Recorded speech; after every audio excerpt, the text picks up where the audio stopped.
สวัสดีค่ะกลับมาพบกันอีกครั้งนะคะกับรายการ World Catch Up จับตากระแสโลกกับคณะรัฐศาสตร์และรัฐประศาสนศาสตร์มหาวิทยาลัยเชียงใหม่วันนี้ดิฉันพฤดีหงุยตระกูลรับหน้าที่เป็นพิธีกรค่ะนาทีนี้นะคะคงปฏิเสธไม่ได้เลยว่าอินเดียเป็นอีกประเทศหนึ่งที่กำลังมีความสำคัญมากแล้วก็มีบทบาทมากยิ่งขึ้นนะคะในการเมืองโลกแล้วก็อินเดียเนี่ยอาจจะไม่ใช่ประเทศมหาอำนาจใหญ่ๆอย่างสหรัฐอเมริกาหรือจีนที่เราพูดถึงกันบ่อยๆแต่อินเดียเนี่ยปัจจุบันนี้ก็เป็นประเทศที่มีประชากรมากเป็นอันดับหนึ่งของโลกนะคะอินเดียเป็นแหล่งกำเนิดของอารยธรรมที่สำคัญแห่งหนึ่งของโลกแล้วก็ปัจจุบันนี้อินเดียก็เป็นสมาชิกในองค์การระหว่างประเทศที่สำคัญมากด้วยนะไม่ว่าจะเป็น G20 หรือ BRICS นะคะแล้วก็ที่สำคัญนะคะตอนนี้อินเดียเองเนี่ยเป็นหุ้นส่วนทางยุทธศาสตร์แบบรอบด้านหรือว่าเป็น comprehensive strategic partner ของอาเซียนด้วยแล้วในวันนี้นะคะเราก็ได้รับเกียรติเป็นอย่างยิ่งนะคะจากท่าน professor ดร.ประเซนจิตบิสวาสนะคะจากมหาวิทยาลัย North Eastern Hill เมืองชิลงนะคะประเทศอินเดียท่านมีความสนใจในหลายประเด็นนะคะที่เกี่ยวข้องกับการระหว่างประเทศนะคะไม่ว่าจะเป็นเรื่องของสิทธิมนุษยชนปรัชญาชาติพันธุ์อัตลักษณ์พื้นเมืองนะคะรวมไปถึงนโยบาย Act East นะคะของรัฐบาลอินเดียด้วยวันนี้นะคะ professor ประเซนจิตบิสวาสก็จะมาแบ่งปันมุมมองของท่านนะคะที่เกี่ยวกับความสัมพันธ์ระหว่างอาเซียนและอินเดียค่ะ so professor welcome to our channel To start with, what is the place of ASEAN in India's foreign policy?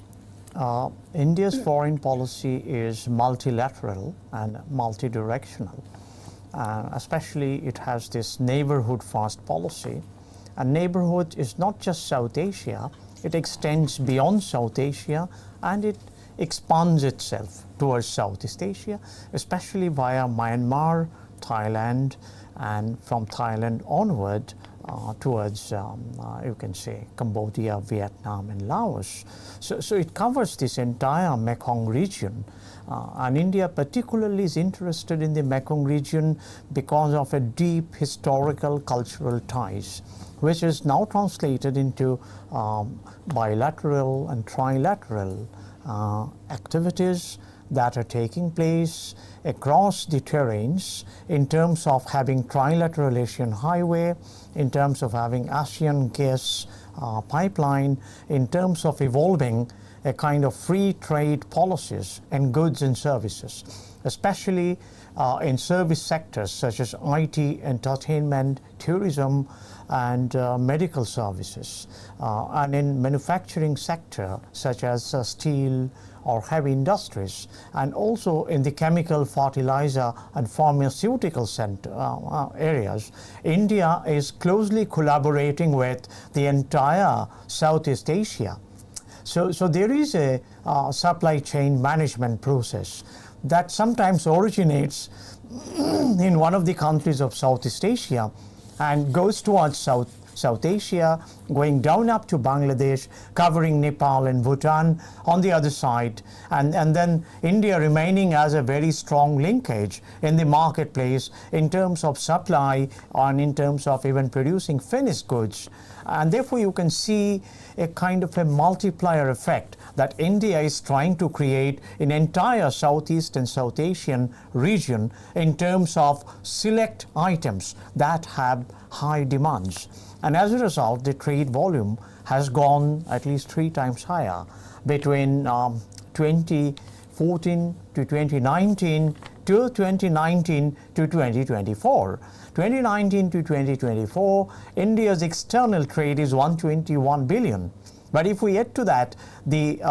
bilateral trade relations that India had stuck up with, let's say India and Thailand, the trade volumes have gone up to 94 billion to 154 billion. So you can see this kind of an expansion of the market, and corresponding to the expansion of the market, the state-to-state relation has entered into a better understanding between diplomats and also a kind of agreement between government to government. And at the level of people-to-people relationship, at the track 2 also, there is discussion about establishing multi-institutional level understanding,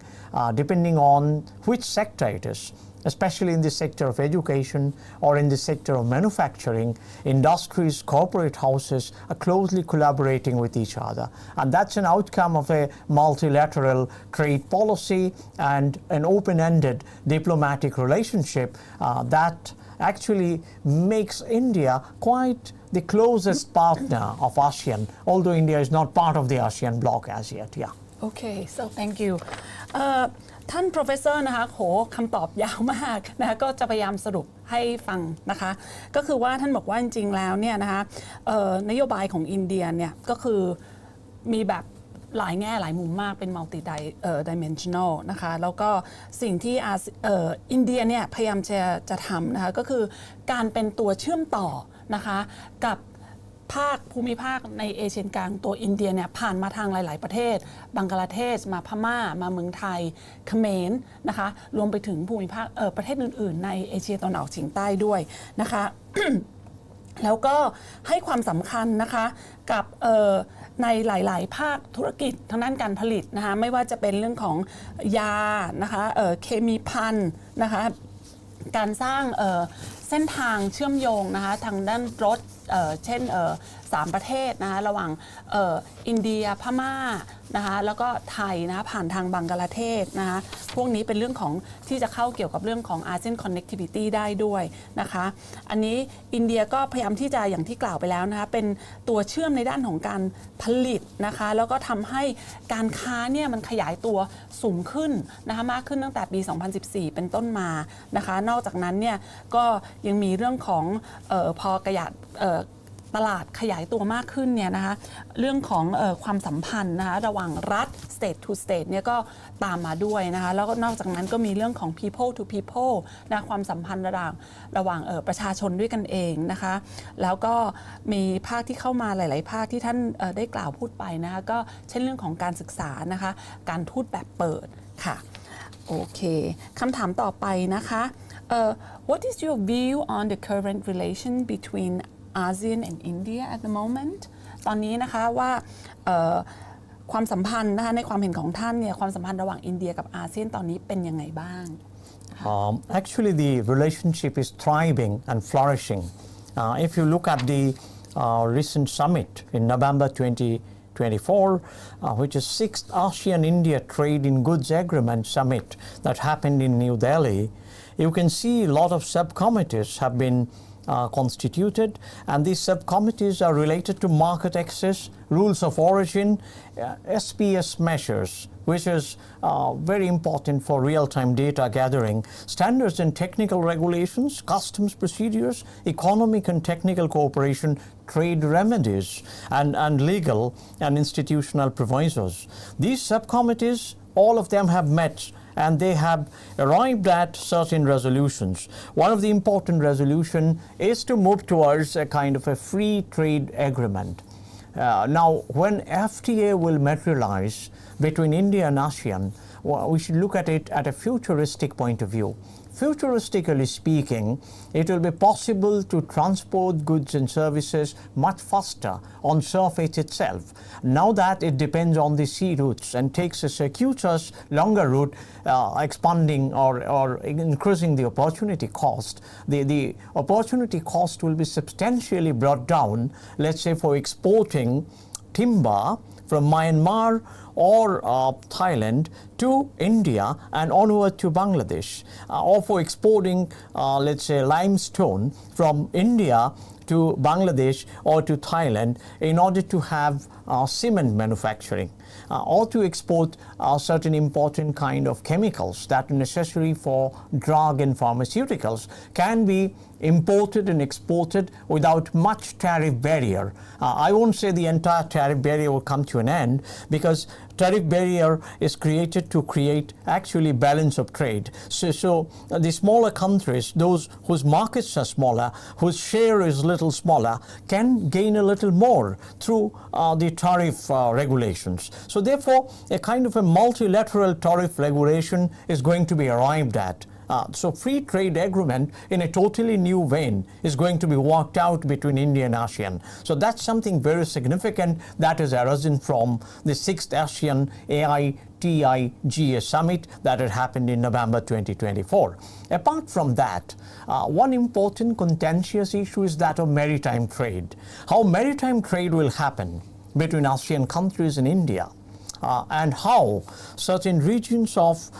Indian Ocean and Bay of Bengal can be kept free for navigation, especially for trade-related purposes,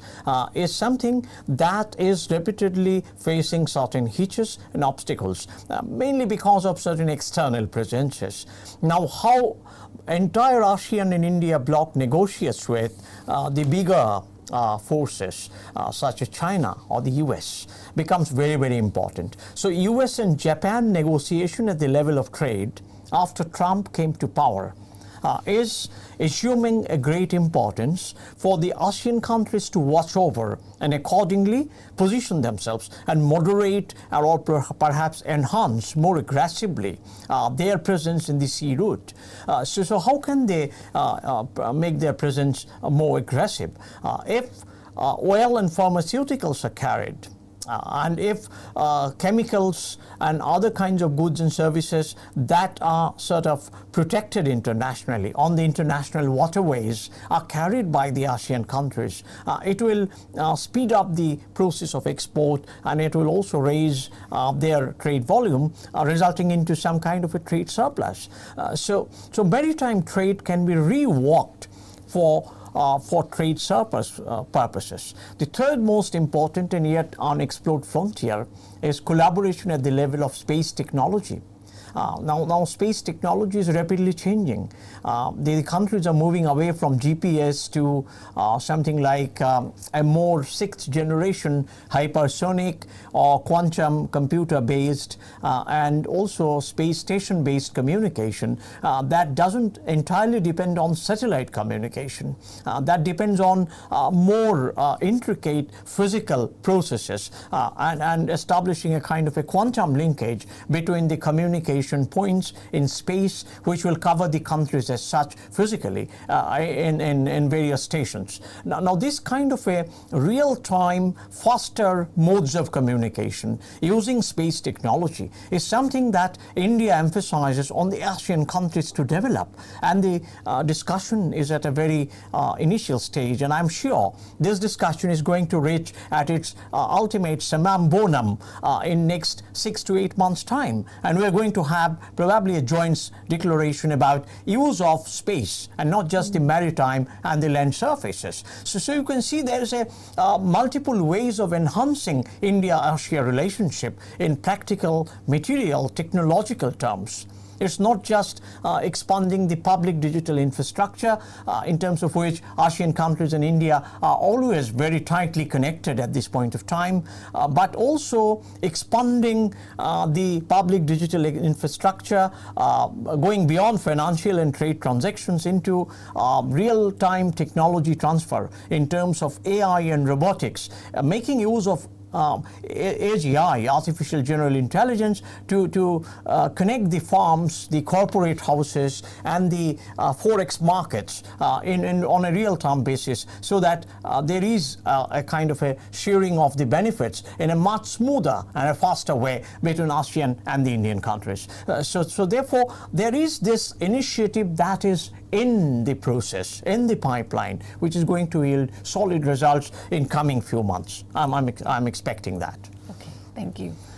So, Professor, my third question is, in the midst of US and China rivalry in the region, do you think India sees itself as a balancer?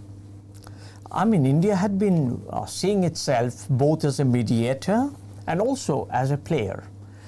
In the US-China rivalry, you see the role of strategic Quad, which is one step above just constituting the Quad and then mobilizing the strategic and military resources in order to establish territorial domination in the Indian Ocean region or in the larger Indo-Pacific region, in which India played a major role.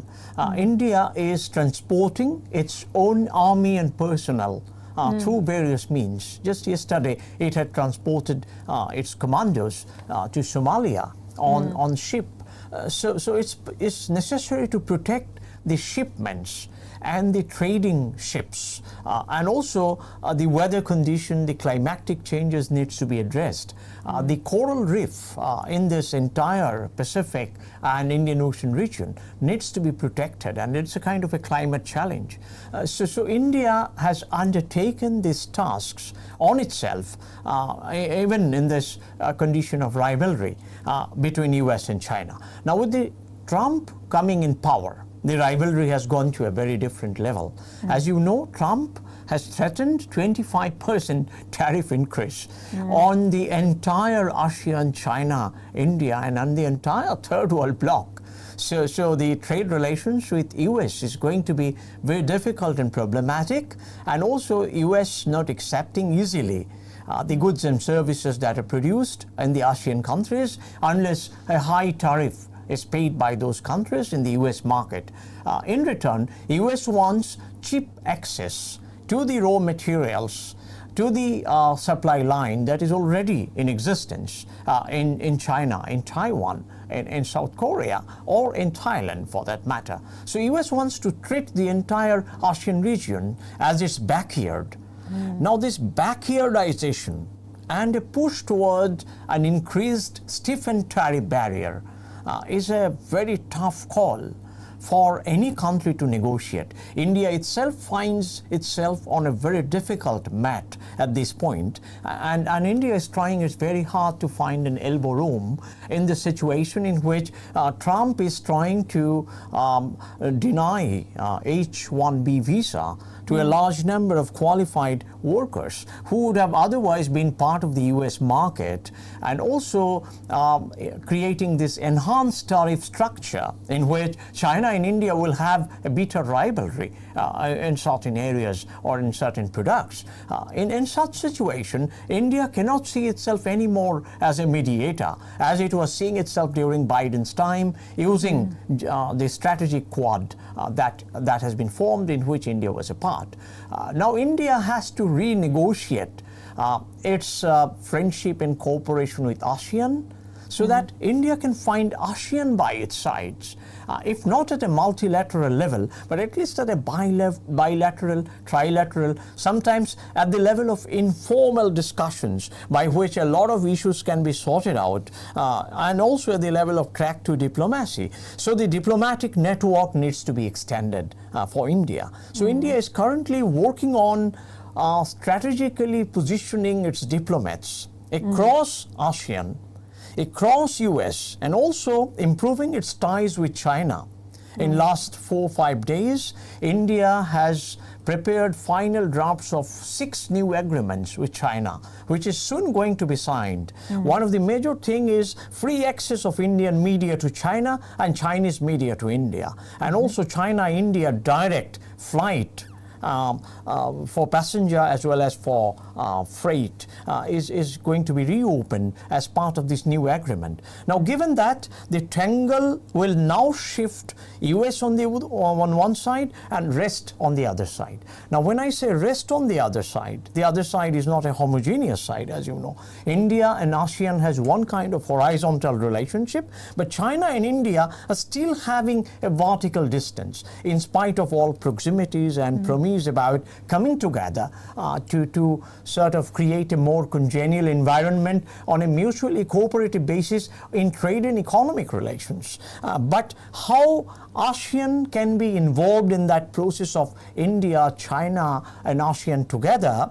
without really taking part in the Belt and Road Initiative, or without expanding the Shanghai Declaration in order to include the ASEAN partners into it. So therefore, a move towards free trade regime is the only option, but to arrive at that option is easier said than done. It has to be based on understanding the comparative advantages of market, comparative disadvantages in the market in terms of products and in terms of the saleability of those products, and in terms of projecting a kind of a balance of trade, which is very, very important. Otherwise, currencies are going to be devalued and they will sink bitterly against the dollar. So how to keep up the value of the currency is an important question for the entire ASEAN, India or China continuum, if they are able to establish a broader continuum by coming on the table on a multilateral basis. So India has to play a role along with China and dance together with ASEAN in order to really come along and create a kind of a loosely tied bloc against the US pressure. Thank you very much. I think this is very important point, and if I understand you correctly, so India is trying to improve its relation with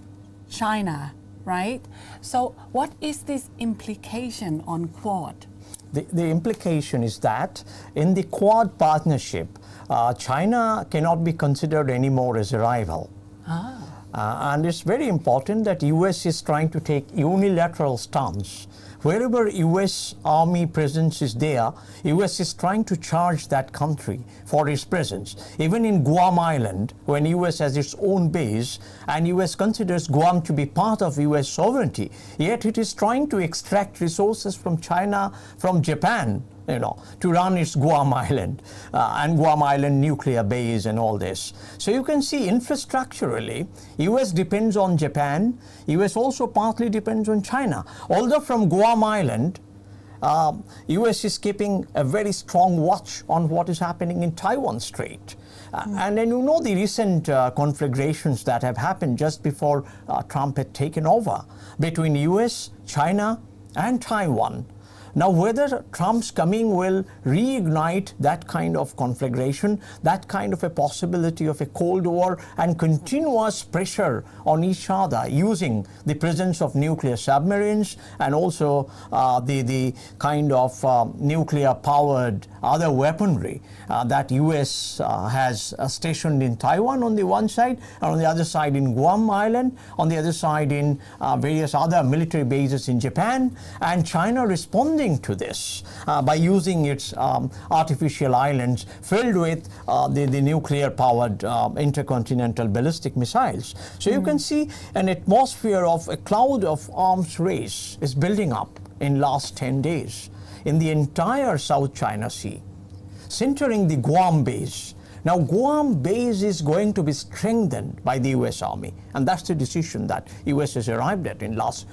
2 days' time to keep a safe navigation zone for itself and for its allies. Now, allies would play a kind of a secondary role here. Neither ASEAN is an ally of US. Even the Quad partners do not feel safe in the presence of these US nuclear-powered submarines. Australia keeps itself at a distance, definitely, you can see that. And rest is Japan and India. Now Japan and India, Japan is already having its own established doctrines. As far as India is concerned, India positions itself whenever it is strategically required to collaborate and cooperate with US, it will do so. But if it does it at the cost of Chinese interests now, India cannot find China on its side, and that is going to cost heavily for India. And therefore, India has to maintain a very moderate position in the Quad itself, and that's the compulsion that is coming from India and China's renewed good relations that has happened. So therefore, Quad is not going to be a very strong military bloc at this point of time in the Pacific region, except positioning a few nuclear submarines and putting in some hypersonic 6th generation missiles and other ammunition in the name of protecting Taiwan, in the name of protecting the South China Sea as a trading route. So the trade policy of the US, which is very cutthroat, I don't see any possibility of South China Sea becoming a very good economic corridor in the interest of ASEAN, India, or China for that matter, or for that matter for Japan, or for that matter for Australia or New Zealand at this point of time. So therefore, both militarily and trade-wise, the Indo-Pacific zone is going to suffer heavily because of the resurgence of US aggressive military posturing and US cold policy towards its own trading partners. Yeah, Professor. But in 2019, India withdrew from the negotiation of Regional Comprehensive Economic Partnership, or RCEP, and Which is, RCEP is the world's largest trade agreement in terms of population and GDP. And some observers say that this has contributed to the losing strategic relevance of India in Southeast Asia.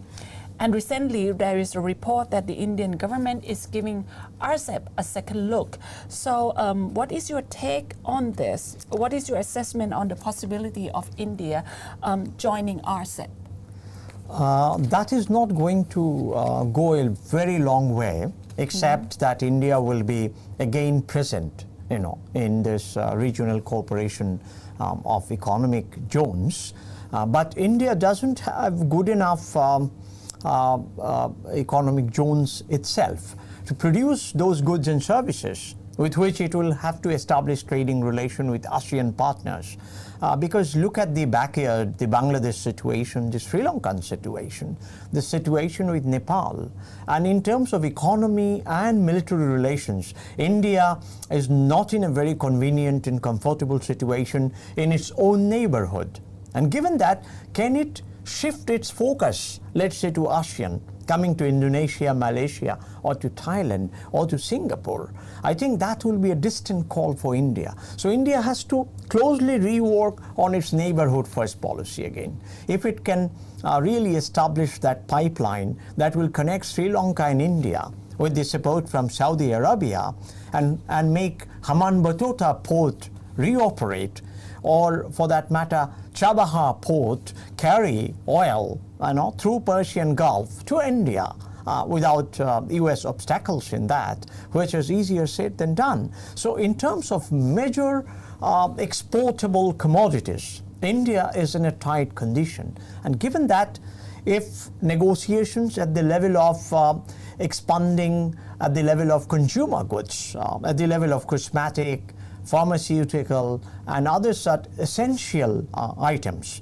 is possible by taking part in this regional cooperation bloc, using Shanghai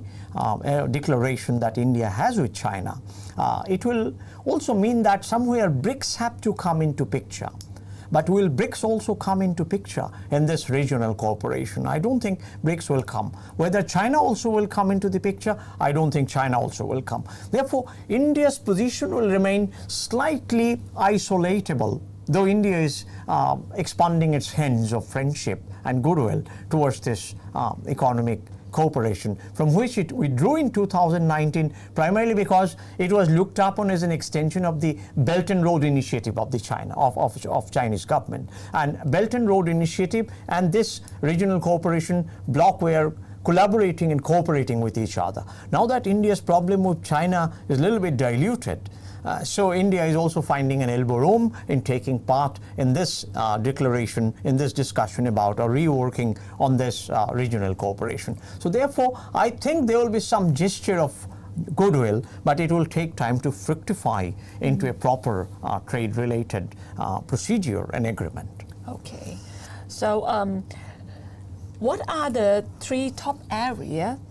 that ASEAN and India could advance their cooperation and partnership? One important emerging area is AI and robotics, in which ASEAN and India can really advance a lot of technological insights and can jointly develop products and go for patenting, provided there is a close cooperation between institutions and firms. So India has to identify strategic institutions and firms and establish corresponding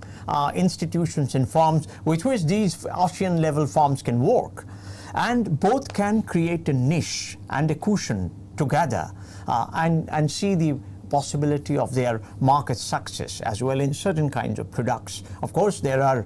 you can see how China has established its own lead in this new chatbot that they had suddenly launched in the open source, defeating entire NVIDIA and the US superiority in just one stroke. So whether India, ASEAN can together work with this kind of an open source AI and move towards an enhanced AGI at this point of time is something that both the sides can explore. The second important thing, as I'm saying, on which both the sides are working is space-related technology that will help both military and trade navigation in the entire Indo-Pacific region and worldwide across on the basis of real-time data. So that's the second area. So both these areas are connected to the advanced frontiers of science and technology. Yet the third important frontier is to share, the water resources. The link between Mekong and Ganga and Brahmaputra needs to be explored through Bay of Bengal, and how water resources can be optimized and can be utilized for agrarian, enhanced agrarian production, and how it can be conserved for the future generations. A kind of a conservational move has to be initiated between Asia, ASEAN and India in terms of conserving the strategic, replenishable and quickly dismantling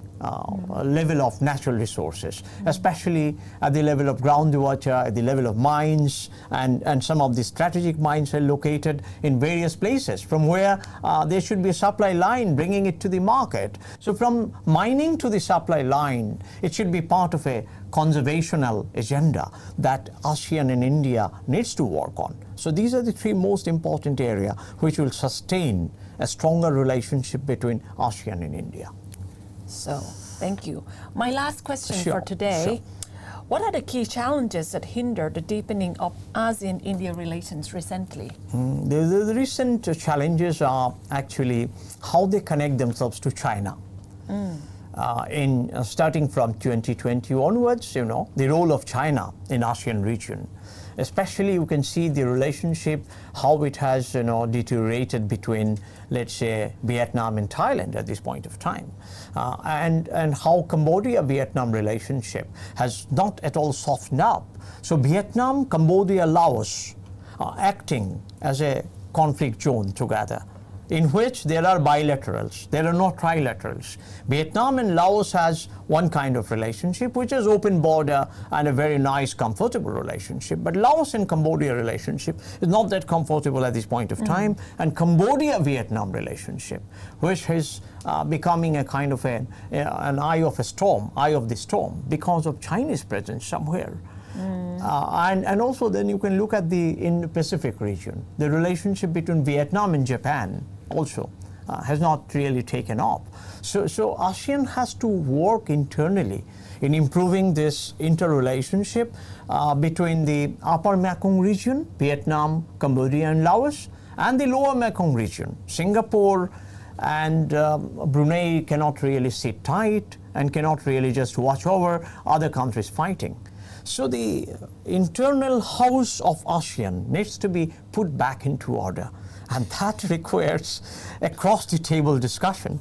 That has to happen very, very soon. I'm expecting that ASEAN Secretariat really takes some urgent measures to really establish this face-to-face relations in a better way. Why it has become such complicated, distantiated, so procedural and formal, arm-twisting kind of a relationship.